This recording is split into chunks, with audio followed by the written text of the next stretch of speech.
Rumah Pemilu kembali, Saudara mantan Gubernur Sumatera Utara Edi Rahmayadi resmi kembalikan formulir pendaftaran calon Gubernur Sumatera Utara ke DPD PDI Perjuangan Sumatera Utara.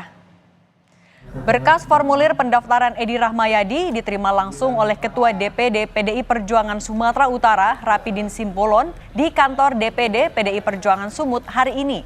Usai mengembalikan formulir, mantan Pangkostrat Edi Rahmayadi ini menyerahkan sepenuhnya keputusan di DPD PDI Perjuangan. Ia menyebut sudah mengikuti seluruh persyaratan yang diminta partai agar mendapatkan tiket maju sebagai Gubernur Sumatera Utara. Saya yakin bahwa dengan keberadaan segala kelebihan dan kekurangan saya, tadi sudah disampaikan oleh beliau. Tentu saya melamar untuk saya diusung oleh PDIP. Kenapa? Karena PDIP adalah partai besar. Jika saya datang, saya melamar. Berikutnya itu adalah hak dan kewajiban partai untuk menimbang.